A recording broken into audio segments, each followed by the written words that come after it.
Have you ever wondered how your toys work, or why the lights flicker on as soon as you flip that little switch on the wall? Well, there's a magical thing behind all these wonders, and it's called electricity.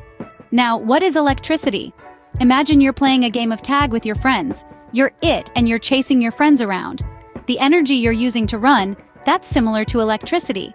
But instead of you running around, it's tiny particles called electrons that are doing the running. And instead of a playground, they're running around circuits. So, where do these tiny energetic electrons come from? Well, they live inside everything around us. But to make them run around, we need to generate electricity. There are plenty of ways to do this, like using the sun's heat, the wind's force, or even water's flow. Just like different games can make you run around, different methods can make electrons run around too. Once we generate electricity, it needs to travel from where it's made to where it's needed, like our homes, schools, or playgrounds. Just like you might take a bus or a bike to reach your school, electricity takes its own special pathways called power lines. These power lines are like superhighways for electricity. Now, what happens when electricity reaches your home?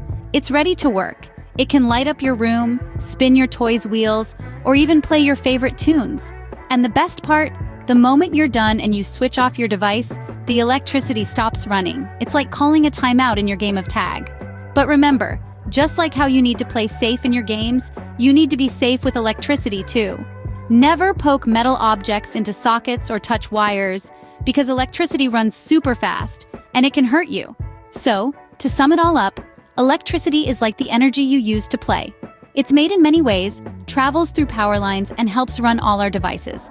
But remember to always use it safely. Just think, without electricity, we wouldn't be able to play video games, watch cartoons, or even have a warm meal. So the next time you switch on a light or play with a toy, remember the amazing journey of those tiny particles called electrons. Isn't electricity simply electrifying?